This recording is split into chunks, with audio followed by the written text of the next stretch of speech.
하나님의 말씀과 기도로 거룩하여 집이라.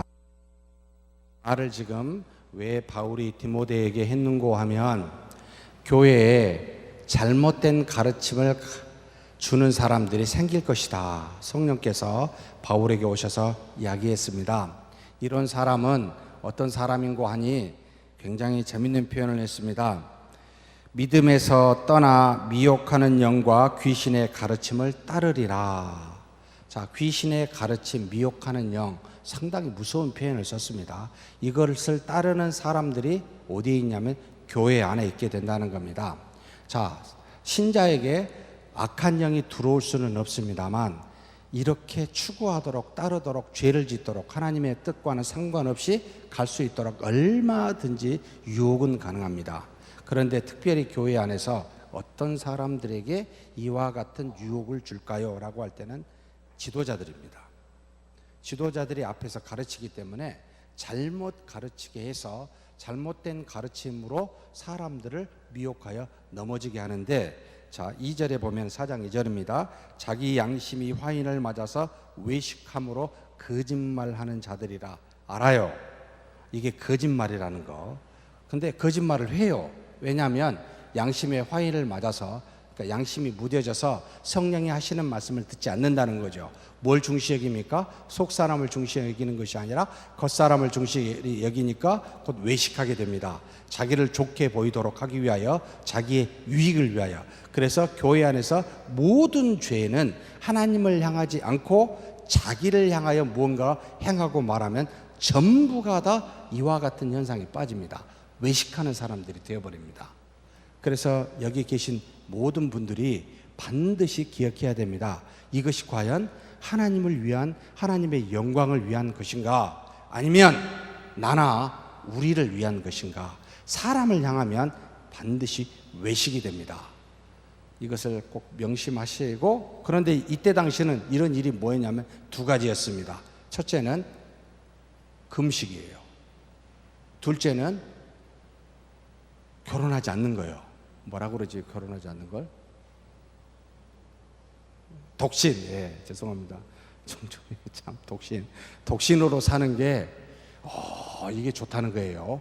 보기에 그렇잖아요. 결혼하며 살면 얼마나 문제가 많습니까? 시간 다 뺏기고 독신으로 살아라. 그게 정말 믿음이다. 두 번째는, 금식, 다른 사람 다 먹고 마시고 노는데, 바리새인들이 예수님의 제자들한테 그랬죠. 이삭을 아니, 세례 요한의 제자들은 금식하면서 안 먹은데 당신의 제자들은 먹고 마시고 즐기고, 이게 뭐냐. 여러분, 안 먹고 하나님 앞에 금식하면 굉장히 경건하게 보이죠.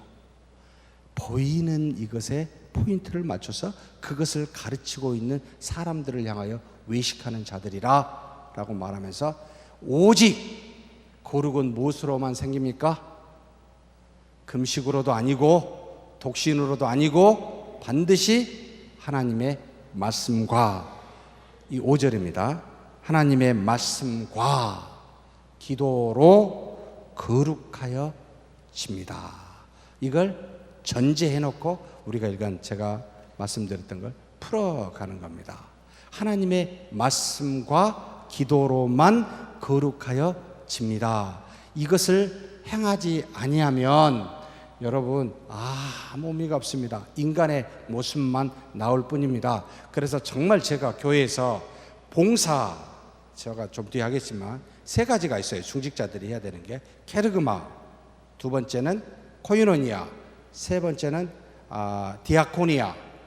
첫 번째는 말씀의 선포, 두 번째는 교제, 세 번째는 봉사라는 이 3가지는 교회 안에서 중직자가 해야 될 마땅한 의무인데, 이런 것들이 우리로 하여금 눈에 보이게 하나님의 영광을 향하지 않고 가게 될 때는 죄가 되고, 또 특별히 봉사나 코이노니아라고 하는 이 교제가 우리로 하여금 거룩하게 할까요, 안 할까요?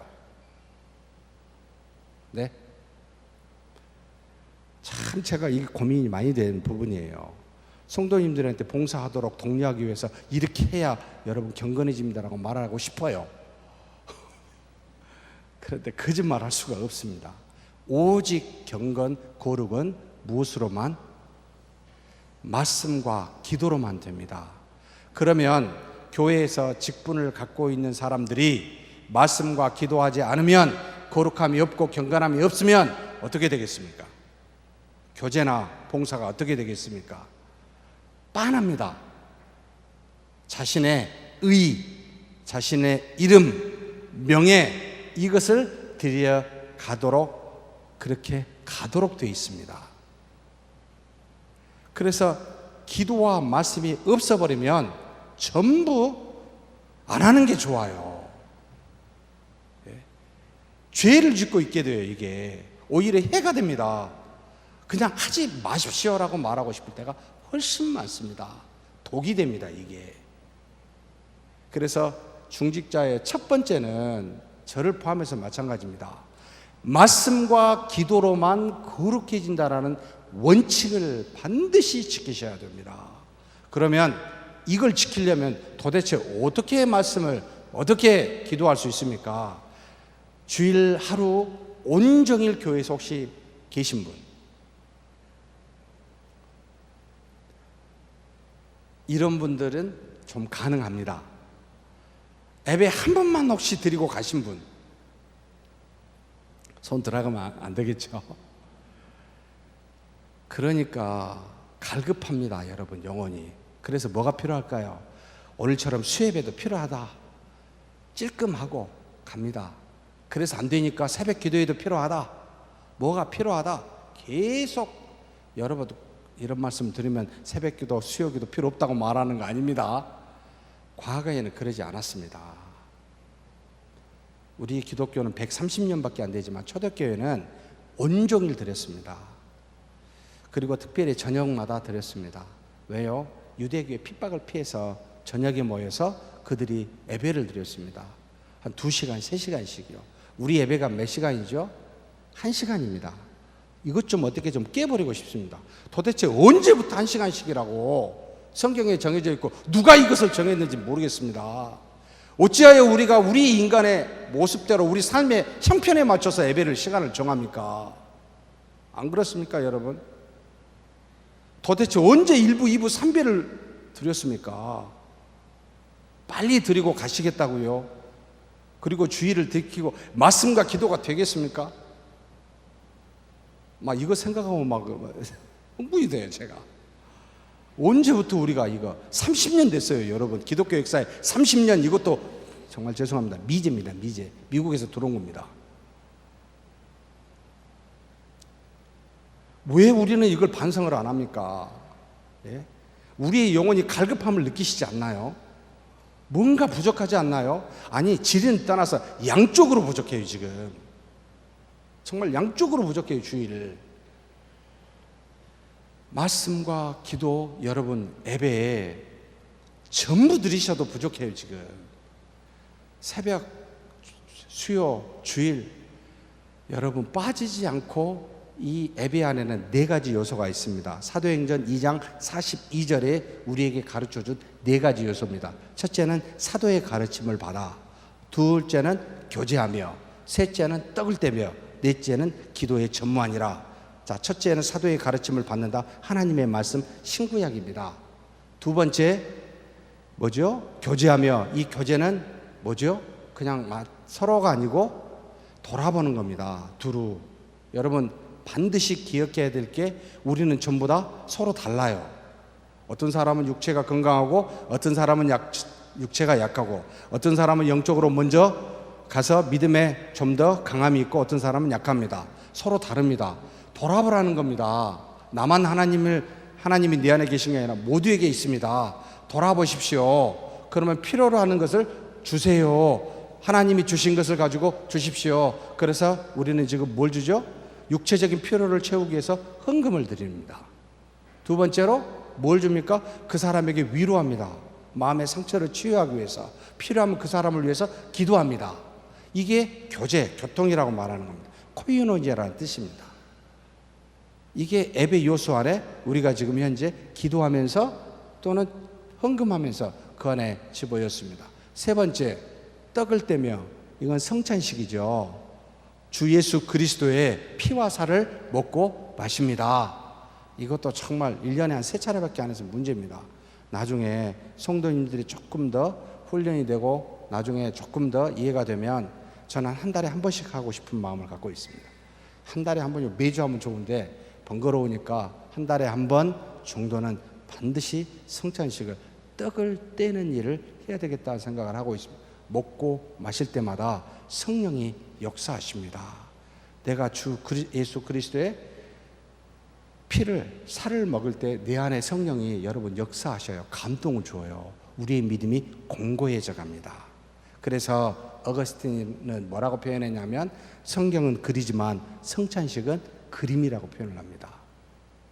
하나님의 말씀이 그림으로 그리면 성찬식이라는 뜻입니다. 굉장히 중요합니다. 사실 이 세 번째 요소도 굉장히 우리가 결핍되어 있어요. 네 번째, 기도의 전문은 기도 가로 열고 찬양을 집어넣어야 됩니다. 기도와 찬양을, 이게 네 가지 예배의 형태의 요소가 기본적인 성경에 알려준 요소라라고 해서 말씀과 기도를 그 예배의 요소에다가 이어놨어요. 그러니 사랑하는 성도 여러분, 특별히 중직자 여러분, 안수집사 여러분, 왜 주일 오전 예배만 드리시고 오후 찬양 예배는 별로 안 드리십니까? 어찌하여 수요 예배는 잘 안 오십니까? 새벽 경건에는 더더욱 안 오시죠. 신기합니다. 제가 볼 때는 이게 이런 생각, 어디 그 영이 갈급함을 못 느낄까? 그러니까 무슨 일이 일어나죠? 주의 일, 주의 영광이 나타나는 것이 아니라 내가 나타나요. 오늘 오후에도 어떤 분이 와서 장로님이랑 쭉 돌아봤습니다. 우리 교회가 앞으로 어떻게 하면 좋을까 돌아보면서 참 많은 고민이 되는데, 제가 다시 돌아가지고 잠시 기도하는데 저 마음속에 무슨 생각이 드냐면, 문제를 보고 어찌하여 너는 하나님을 보지 않느냐, 탁 칩니다. 그냥 도대체 내가 무엇 때문에 고민하고 있지 지금? 이런 건 아니다 생각이 딱 들었어요. 하나님이 살아 계십니다. 역사하십니다. 그분을 믿는다면 무슨 건물이든 상관없다. 사람의 안에 계신 하나님이 진짜 중요하다. 사람을 세우는 일에 집중해라. 그 사람들이 기뻐할 수 있도록 해라. 이 건물이 세상에 가장 아름다운 건물이 무엇합니까? 이런 생각 확 듭니다. 여러분은 그런 생각 안 듭니까? 여러분 이거 가지고 하나님께 자랑하시겠습니까? 천국 가면 더 좋은데요. 이보다 더 좋은 건물 너무나 많습니다. 무엇으로 내가 자랑해야 되냐? 123년 자랑하지 말자 생각을 제가 다짐했었어요. 건물 자랑하지 말자, 이것도 다짐해야 되겠다. 무엇을? 우리 성도님들의 경건을 내가 자랑했으면 좋겠다. 거룩함을 좀 드러내, 이걸 자랑했으면 좋겠다. 반성을 많이 했습니다. 내려가지고 내가 이런 고민 안 해야 되는데 쓸모없는 고민에 너무 많이 갔구나. 이것은 지혜로운 분들한테 그냥 맡기고 그분들이 가장 좋게 가도록 하고, 성도님들이 어떻게 하면은 믿음으로 기쁨으로 충만하게 살 수 있도록 하는가, 이게 내 관심이다. 이게 우리 중직자들의 관심이 되었으면 좋겠다라는 소망도 있습니다. 사랑하는 성도 여러분, 필요하면 하나님이 사람도 주시고 물질도 주십니다. 걱정 안 해도 됩니다. 저는 그리 생각하고 있습니다. 지금까지 인도하신 하나님이 이 조그만 우리 교회 하나 정도 못 하시겠습니까? 전 세계를 운영하고 계신 하나님이십니다. 믿습니다. 저는 반드시 우리 교회를 경건하게 말씀과 기도에 반드시 세울 거라고 저는 믿고 있습니다. 어찌하든지 그렇게 세우려고 합니다. 그런데 우리 중직자분들이 좀 도와주셔야 돼요. 말씀과 기도에 전무할 수 있도록 좀 모든 예배 시간에 우리 장로님들과 권사님들, 안수집사님들은 제 눈에 보여야 돼요. 제발 저 혼자만 안 하도록 해주셔야 돼요. 이게 지금 기도 제목입니다. 정말로 제가 부임한 뒤에 우리 장로님들 정말 열심히 나오신 거 보고 너무 감사드립니다. 멀리 계셔도 그냥 오시려고 애쓰시고, 다는 참여 못 하시더라도 한두 번 빠지시더라도 오신 거 참 감사합니다. 그런데 어찌됐든 우리 중직자분들이 최선을 다해서 새벽 기도회든 수요 예배든 주일 오후 다 참여가 돼야죠. 말씀과 기도하는 모습이 있어야죠. 이게 없이는 그 다음에 나아갈 수가 없어요. 방법이 없어요. 그래서 이것을 케르그마라고 부릅니다. 말씀을 선포하라, 가르치라. 이게 교회의 첫 번째입니다. 케르그마. 저뿐만 아니라 모든 중직자분들은 반드시 말씀으로 양육을 받으시고 반드시 말씀을 가르치십시오. 우리 장로님들도 이제 조금 지나면 어떻게 하든 성경을 가르치도록, 우리 권사님들도 안수집사님들 반드시 가르치는 위치에 있어야 됩니다. 그래서 모든 권사님들도 그렇고 안수집사님들도 그렇고요, 좀 직분들을 돌아가면서, 한 번 들어가면 10년씩 계시지 마십시오. 돌아가면서 하나님의 말씀을 가르치고 실천하셔야 됩니다. 이것이 먼저 선행돼야 됩니다. 말씀과 기도로 거룩하여지니라. 이걸 잊어버리지 말았으면 좋겠습니다. 계속 이게 중심이 되어야 합니다. 그래서 각종 예배에 출석부 좀 만들까요? 좀 유치하죠. 그러면 제 마음의 출석부를 가지고 보고 있습니다. 사실은 우리 부목사님들 다 제가 사실은 체크합니다. 속으로. 우리 뭐 열심히 나온 분도 있고 안 나온 분도 있습니다만, 여러분, 우리가 먼저 하나님께 말씀을 듣고 그 말씀대로 기도하는 것, 이것은 곧 다른 사람을 향하여 능력으로 나가게 되어 있습니다. 그래서 그 다음이 바로 디아코니아라는 봉사라는 말을 씁니다. 봉사, 여러 가지 형태에서 각종 다양한 성령의 능력을 주시는 그 은사에 따라 곳곳에서 하나님의 영광을 드러내는 겁니다. 자신을 드러내지 않습니다. 봉사라는 이 내용을, 여러분, 하나님의 사랑은 전에도 한번 말씀드렸습니다. 절대로 나에게 머물러 있지 않게 합니다. 그것은 반드시 밖으로 흘러 넘쳐가게 하는데, 이 넘쳐가는 것을 사랑이라는 말을 쓰고 있습니다. 또는 섬김이라는 말로도 쓰고 있습니다. 또는 봉사라는 말도 쓰고 있습니다. 이 섬김과 봉사는 반드시 밑 안에 하나님께서 역사하사 우리에게 그 경건으로 말미암아 주신 은혜가 있었을 때 드디어 나타납니다. 이 은혜에 따라, 이 믿음에 따라 봉사를 했을 때 문제가 안 일어나요. 그런데 믿음 없이 봉사를 하니까 무슨 현상이 일어나죠? 도토리 기재기 합니다. 자잘못을 따집니다. 사람의 생각으로 판단하게 됩니다.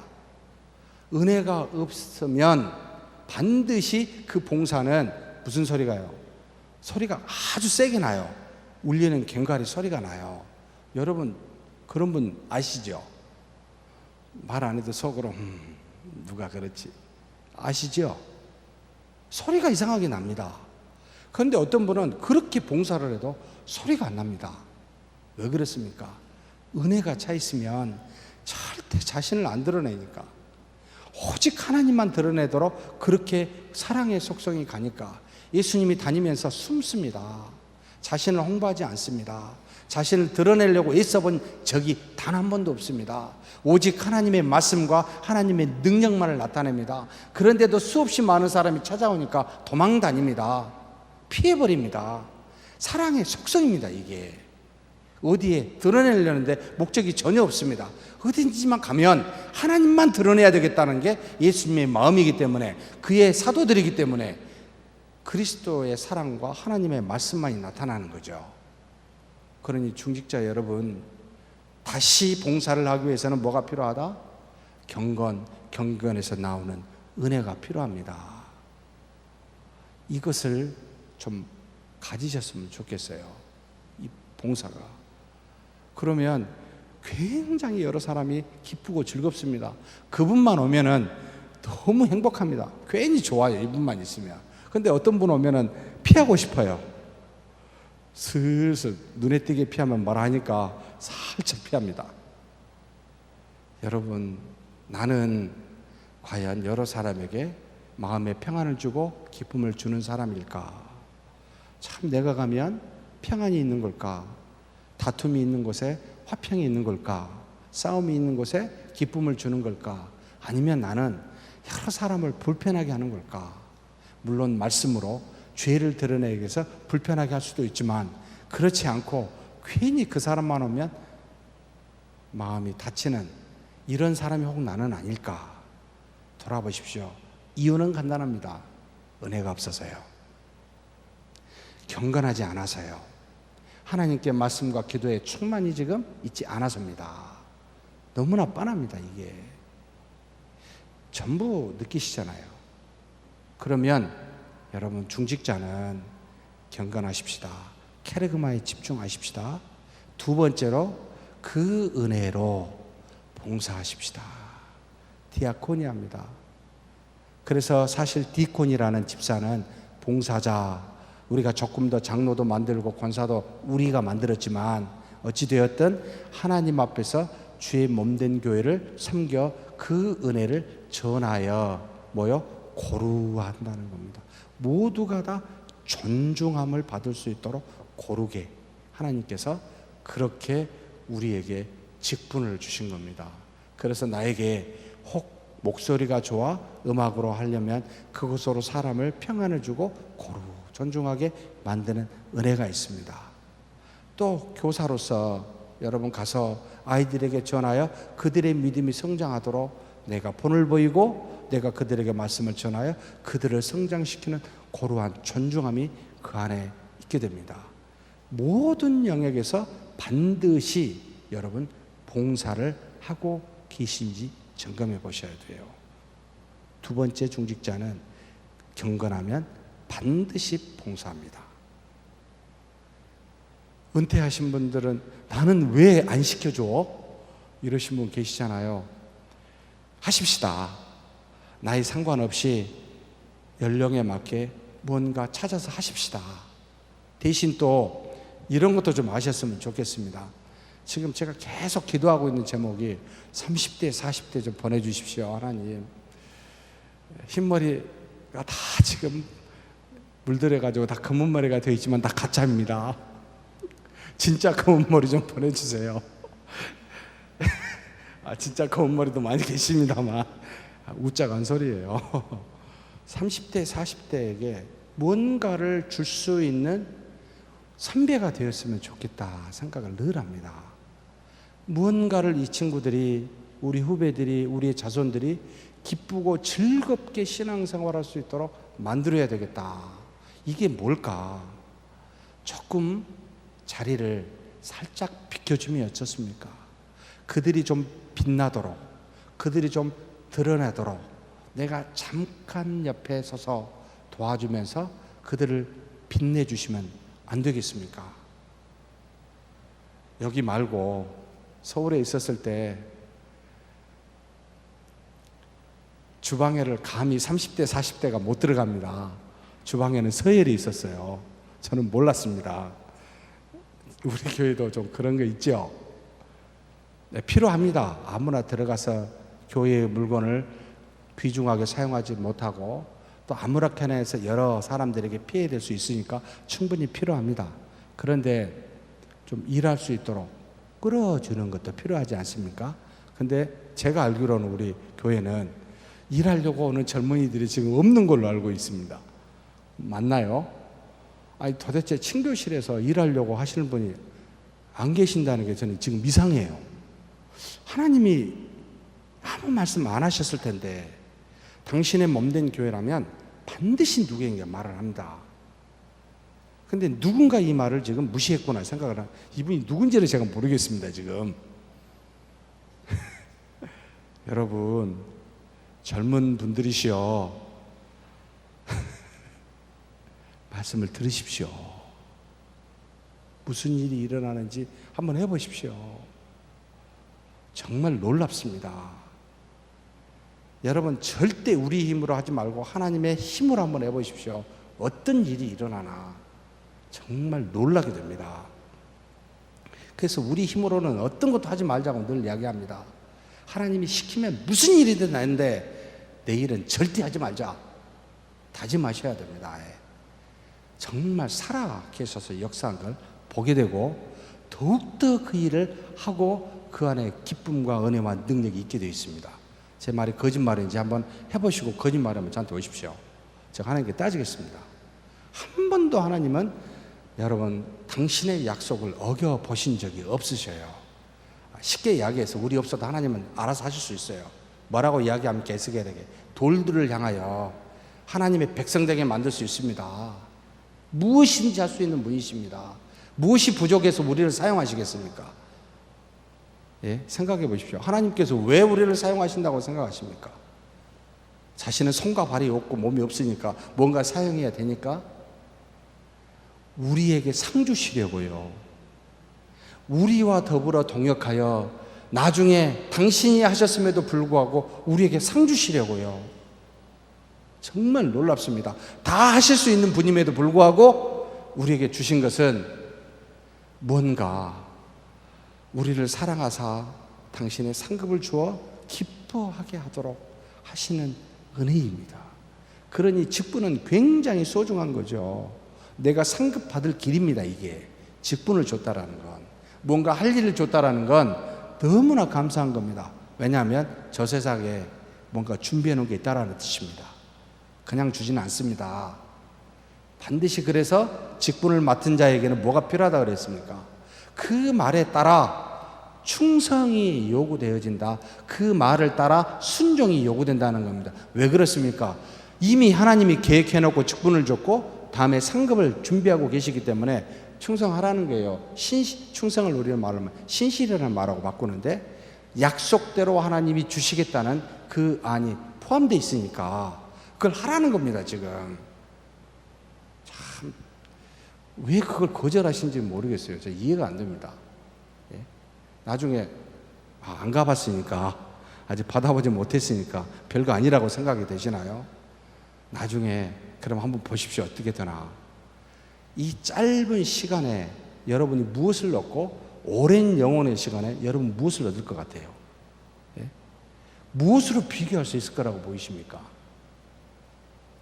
제가 이런 예화를 들은 게 틀릴 수도 있을지 모르겠습니다만, 이 세상에서 가장 불쌍한 사람이어도 하나님의 상급이 하늘나라에서 큰다면 나는 이걸 택하는 게 낫겠다라고 생각하는 사람입니다.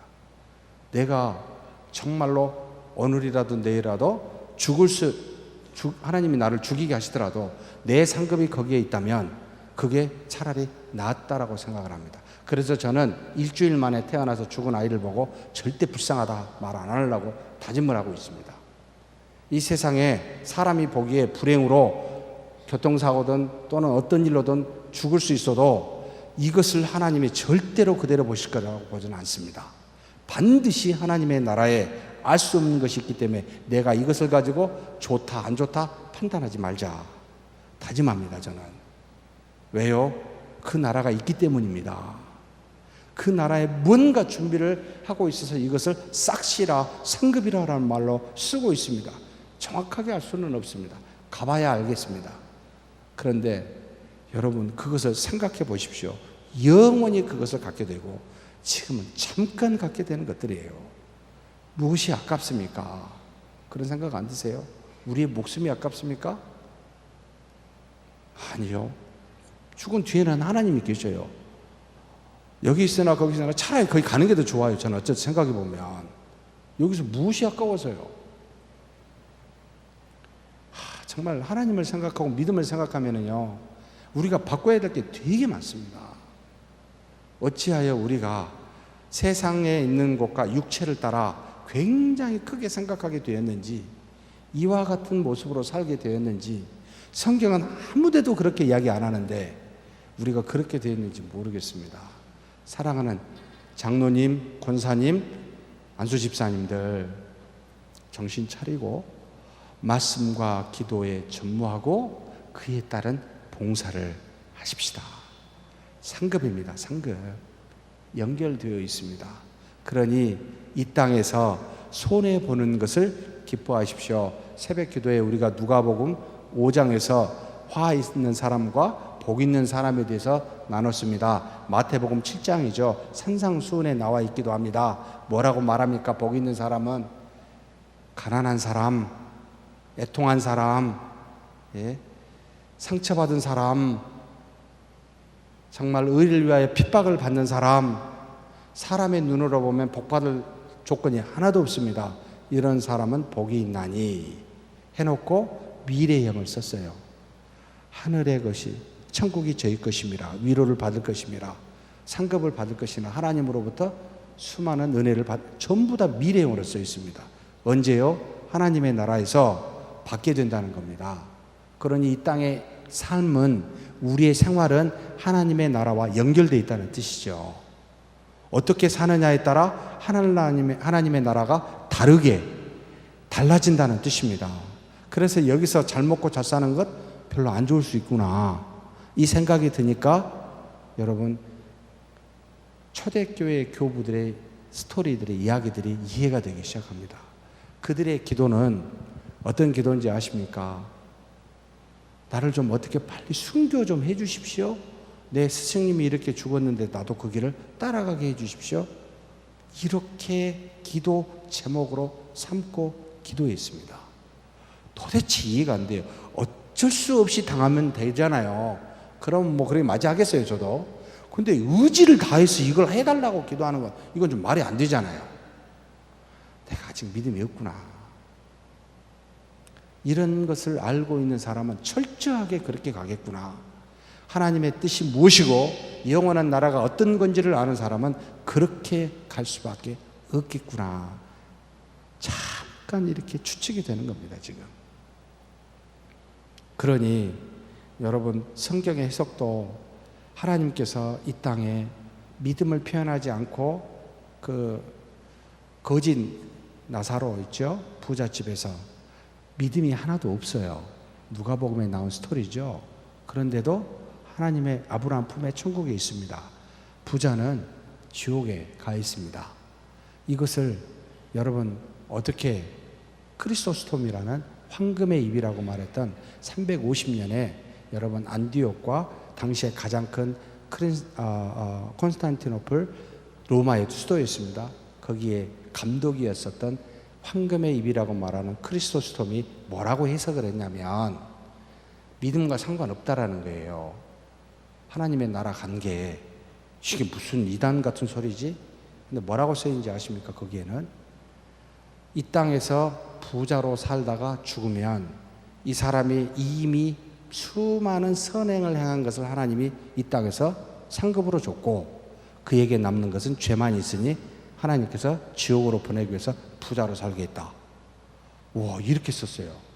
그럼 거지는 이 땅에서 죄를 지은 것을 고통스럽게 살게 해서 그 싹을 다 여기서 해놓고 선행을 했을 거 아니에요. 그 선행 때문에 하나님께서 천국 가게 했다. 이렇게 써놨습니다. 이게 말이 되나? 전체를 다 받아들일 수는 없지만 그 정도로 하나님이 이 땅에 우리의 삶과 밀접한 관련이 있게 하나님의 나라와 연결되어 있다는 걸 초대 교부들은 아주 분명하게 갖고 있었던 겁니다. 그래서 그가 뭐라고 이야기하냐면, 안디옥의 감독인데 지진이 났어요. 지진이 나니까 뭐라고 이야기하는지 아세요? 굉장히 많은 사람이 죽고 건물이 다 파괴되었습니다. 하나님, 당신의 권능이 나타나니 감사합니다 이야기합니다. 그리고 이 지진 속에 아직 우리의 생명을 죽이지 않고 보존해 주신 것에 대해서 감사합니다. 저 같으면, 아니 하나님이 무슨 이런 고난과 어려움을 주십니까? 라고 저는 퀘스천을 붙여서 부정적으로 갈 텐데, 이 초대교부들은요 그게 아니에요. 하나님의 권능이 나타남과 자신의 지금도 죽이지 않고 살려주신 것에 대해서 감사하고 있는 거예요. 뭔가 나와 믿음의 차이가 있어요. 질적 차이가 있었어요. 이게 뭘까? 철저하게 믿고 있습니다. 하나님을. 곳곳에 역사하고 계시는 하나님에 대해서 완전히 인정하고 있습니다. 작은 것이든 큰 것이든 하나님의 역사는 우리의 삶에 떨어질 수 없다라고 분명하게 믿고 살고 있는 자세입니다. 그래서 하나님이 멀리 계시고 우리에게 은혜를 주고 너희 맘대로 살아라고 하는 이 신론이 아니에요. 하나님은 멀리 초월적 하나님이시기도 하고 만드신 만물 속에서 역사하시면서 함께 계시는 내재된 임재한 하나님이다 라고도 성경은 가르칩니다. 그래서 우리 안에서 당신께서 일하시고 주동하고 계셔요. 하나님이 안에 계시고 여기 계신 분 모든 중직자분들 안에 지금 안에 계신다는 걸 확실히 믿고 있어야 됩니다. 그래서 나에게만 역사하는 것이 아니라 저분에게도 하나님이 역사하여 살아계시다 당신의 뜻을 이루어가니 굉장히 조심스러운 겁니다. 그래서 그냥 기도합니다. 도와줄 거 내게 주신 은혜가 있으면 나누지만 하나님께서 그 안에서 역사해 달라라고 기도하게 됩니다. 그냥 막 맘대로 말하고 이게 어떻게 가능할까? 하나님은 그냥 멀리 계시서 우리에게 그냥 했다. 이거 은혜니까 너희들 알아서 해라. 이렇게 생각한 건 아닌가라는 의구심을 갖게 해요. 여러분, 성경이 어디에도 그렇게 말씀하지 않습니다. 안에 계십니다. 정말 여러분 무서운 분이십니다. 그러면서도 우리를 사랑하사 긍휼을 베푸시고 인자로 당신께서 구원으로 인도하고 계십니다. 고아와 같이 내버려 두지 아니하시고 우리를 주동하여 이끌고 계십니다. 그러니 우리 눈높이에 맞춰 우리의 타임 안에, 우리의 공간 안에서 당신이 능력이 많고 능력이 없는 우리를 이끌고 계시니 얼마나 답답할까, 이 생각이 불현듯 들어요. 정말 답답하시겠죠. 그래서 묻자. 그래서 그분을 따라가자. 그래, 그분이 원하는 대로 어떻게든 좀 가자. 조금이라도 더 진전하자 라고 날마다 기도하며 생각하는 겁니다. 말씀을 볼 때마다 조금 더 따라갔으면 좋겠다. 조금 더 그리스도의 모습이 나타났으면 좋겠다. 내 지식이, 내 지혜가 뭐냐, 거기서 거기잖아 말이에요. 아무리 논해봤자 해결이 안 나와요. 하나님이 계시는데 그분한테 물어야 돼. 그분이 무엇을 원하는가, 그분이 중시하는 게 뭔가, 그분이 우리에게 가르침이 뭔가, 이걸 놓쳐버리면 난 아무 의미가 없다. 사랑하는 성도 여러분, 봉사하십시다. 반드시 내년에는 한 가지 이상은 봉사하십시다. 장로님이든 한수 집사님도 권사님도 직분 상관없습니다. 우리가 그냥 질서 때문에 붙였습니다. 그러나 봉사자라는 뜻입니다. 무엇이든지 여러분, 연약한 육신이든 건강한 육신이든 더 지혜롭든 덜 지혜롭든 전혀 상관없습니다. 말씀과 기도에 경건하면 그 속에 주시는 은혜와 능력으로 사랑을 나가 베풀 수 있도록 하셨기 때문에 반드시 하십시다. 그런데 조금 후배들을 생각하고 배려하자는 겁니다. 자리를 한 자리 뒤로 물러나 할 수 있도록, 이게 사실은 가장 큰 봉사입니다. 이걸 sacrifice라. 주 예수 그리스도께서 당시 하나님의 아들이면서도 자기를 죽이신 겁니다. 가장 큰 봉사이기도 합니다. 이 희생이야말로. 자기가 죽고 상대가 살 수 있다면 자기는 죽어버립니다. 그냥.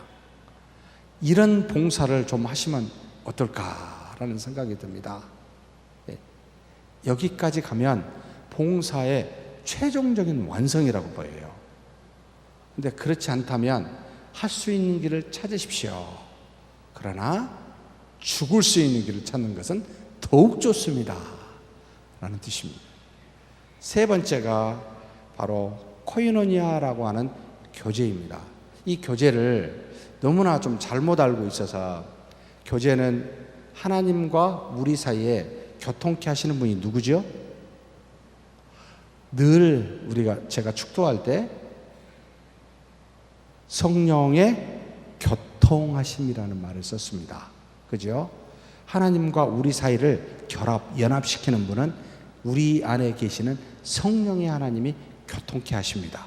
그래서 이 하나님이 지속적으로 나로 하여금 말씀과 기도로 우리를 경건하게 만듭니다. 그런데 이뿐만 아니라 성도와 성도 간에, 성도 안에 누가 있죠? 전부 다 성령이 계십니다. 그래서 여러분, 에베소서에 성령의 평안에 매는 줄로, 성령이 다 우리에게 평안을 주어 모든 성도가 나이가 다르고 성별이 다르고 성격이 다른데 공통적으로 있는 게 뭐죠? 평안이라는 겁니다. 이것으로 다 하나 되게 있습니다. 그러면 평안이 없이 불편한 분은 뭐죠? 좀 문제가 있어요. 불편함이 있어가지고 이 불편함 때문에 튀어나가지고 여러 사람을 불편하게 만드는 분들 계시지요. 여러분, 이건 뭔가 성령의 역사에, 성령의 내주하심과 교통하심에 굉장히 심각한 문제가 있다는 뜻이에요. 어찌됐든 이런 교통이 우리 안에 있어서 이 평안에 매는 줄로 서로 교통하라라고 수직적인 것뿐만 아니라 수평적인 코이노니아를 우리에게 허락하여 주셨습니다. 그런데 성령이 우리에게 고린도전서, 우리가 지난주 설교했습니다, 12장에 각기 성령이 역사하여 주는 은사가 여러 가지라 그랬습니다. 직분이 여러 가지라 그랬습니다. 역사, 사역도 여러 가지라 그랬습니다. 굉장히 다양한데 한 분 성령이 주셨는데 평안함으로 주셨어요. 그런데 이렇게 다양한 것들 중에 우리가 서로 한 몸을 이루어 서로 하나 되게 하셨다는 겁니다. 그러면 발은 발의 역할을, 손은 손의 역할을, 눈은 눈의 역할을 해서 눈이 있어야 어디 방향을 알 수가 있고, 발이 있어야 걸어가고, 걸어간 목적지에서 손이 있어야 뭔가 활동을 할 수 있는 거 아니에요. 그래서 한꺼번에 이와 같은 일들이 이루어져서 온전하게 만든다고 그랬습니다. 부족한 우리 각각을 하나님 안에서 성도 간에 수많은 각기 여러 가지 은사와 사역과 또한 직분을 주어서 우리로 하여금 고루 전부가 다 그 은혜를 누리도록 온전하게 만드는 일을 바로 하시더라. 이게 코이노니아입니다.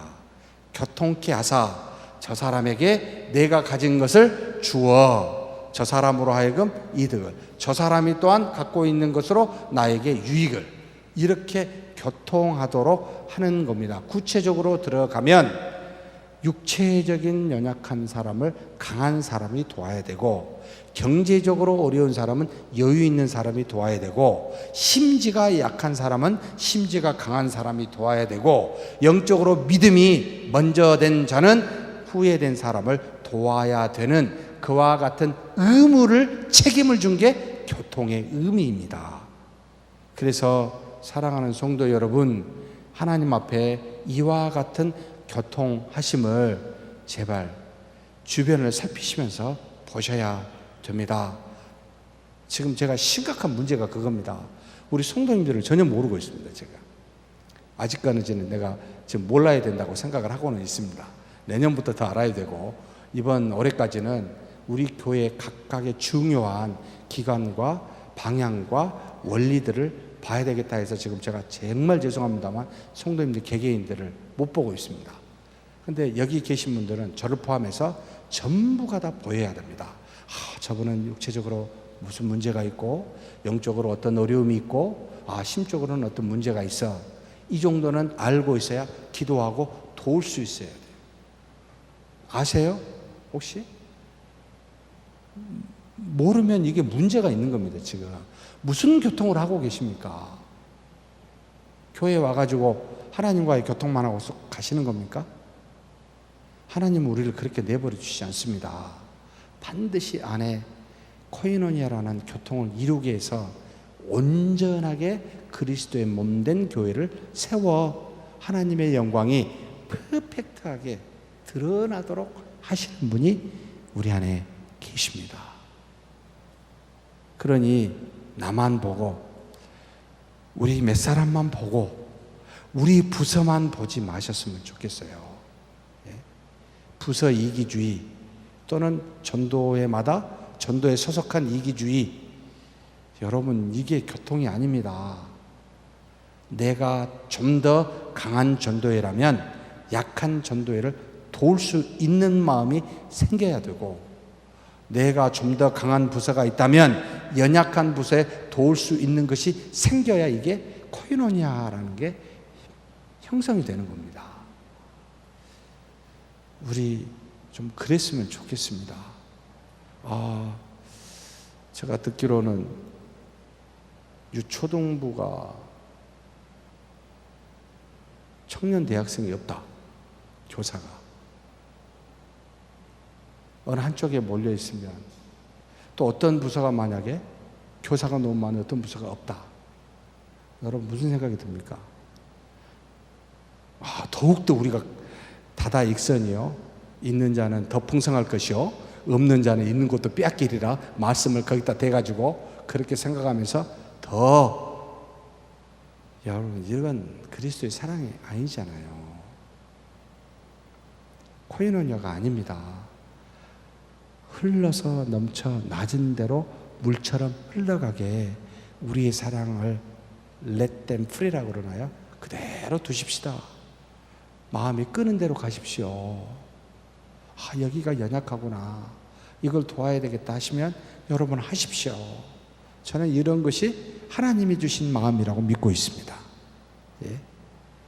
여러분, 전 정말 우리 교회에 수가 꽉 차길 별로 바라지 않습니다.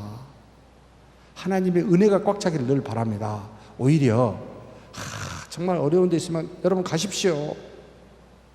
하나님의 은혜를 전하십시오. 선문교회 하나만 교회가 아닙니다. 이 말하다 성도님들이 저 미워하실라나?